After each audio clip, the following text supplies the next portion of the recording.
Hello friends, welcome to LHF channel. Today's recipe is creamy, heart-filling, incredibly flavorful, utterly tasty, healthy, our classic comfort food. That's right, it's creamy tomato basil soup. Let's get started with the recipe.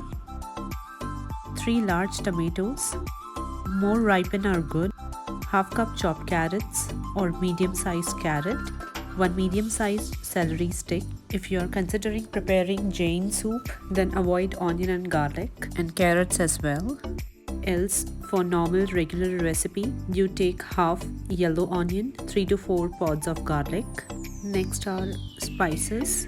We take salt as per taste, ginger paste, half teaspoon. If you are preparing Jain soup, you can use sont, that's dry ginger powder, instead of fresh grated ginger. Grounded black pepper, half teaspoon. Cinnamon and cumin, half teaspoon. Red chili powder, half teaspoon. Hing or asafoetida, pinch of hing. You can also use whole cumin instead of cumin powder. Both will give you same flavor.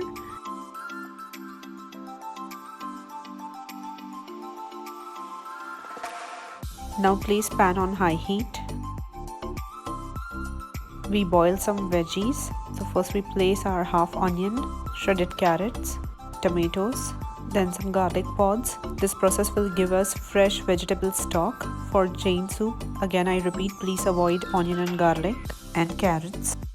Now we add generously 2 cups of water and give it a boil. Do not add more water. If you are preparing like 2 bowls, just add 2 cups of water, else soup will become more watery. We don't want to waste any water or vegetable stock. Then some celery. You can add more water if needed at later stage, but at this point in time we need thick consistency, so keep that in mind. Now cover it and steam it just for 10 minutes. Just to give you an idea, when peel of tomato comes off, that's when you can see it's done. We don't need to overcook it, just need to make it little soft. Once the peel of tomato starts getting out, switch off stove and place a pan for cooling down. Once it cools down, after 15 minutes, peel off all tomato skin. This peeling of skins of tomatoes is done so that we get a smooth consistency in soup. Instead of thrashing away the skin, you can reuse it in pasta sauce or curry paste, whichever way you like. So I'll store it in refrigerator. It will stay good for a day at least. Next step is we blend all these vegetables along with their vegetable stock to a smooth paste. Blend it as finely as possible, as we are not straining it to make it very smooth and silky. I don't want to waste any nutrients from the soup. Our blend is ready. Now we will add some flavors to the soup. So we add some basil and thyme leaves. Thyme is completely optional. You can add some Italian herbs if you have.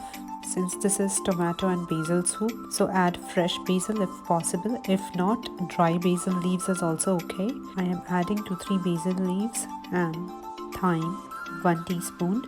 Again blend it to smooth paste. Our soup is ready for sauteing.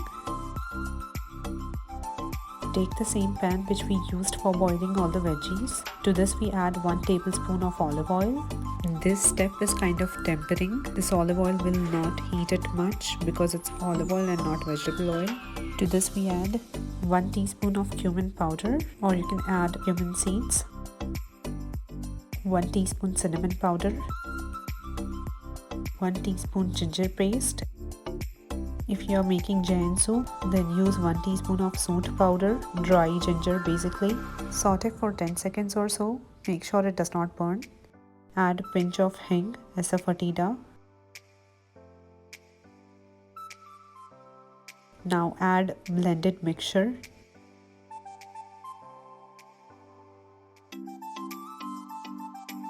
Now for color and spicy taste, I will add 2 teaspoons of Kashmiri red chili powder. It's completely optional. If you don't like much of a spice, avoid adding red chili powder to this.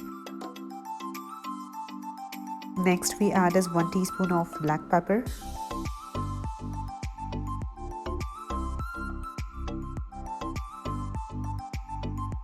Since tomatoes are not that sweet, for just a little bit sweet taste, I will add 1 tablespoon of jaggery or brown sugar instead. Salt as per taste or 1 teaspoon. 1 tablespoon of butter to make it creamy. And now comes the secret ingredient, which is yogurt to make it more creamy. You can add butter, but then it will make soup more heavier. Yogurt will make our soup more light, creamy and nutritious. In order to add yogurt, take 2 tablespoons of yogurt in a blender. Blend it with as little water as possible. This step is required to remove any lumps from yogurt and to make it smooth. This makes our soup little light in color, but instead soup turns creamy. You can add butter also, like the store-bought soup. Also one more thing, make sure your yogurt is not too old, so it should not turn our soup sour. Fresh Greek yogurt should work. It will make our soup creamy like butter only. And our creamy tomato soup is ready to serve. I'm using here our soup bowls.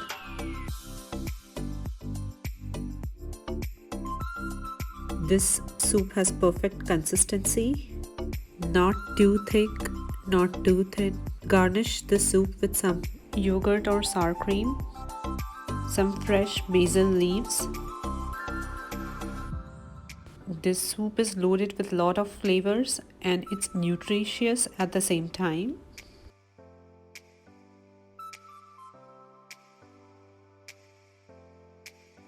I will also add some breadcrumbs to the soup for some crunchiness, and it's ready to serve.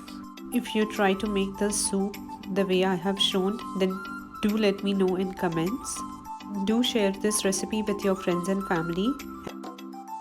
Thank you so much for watching. Enjoy.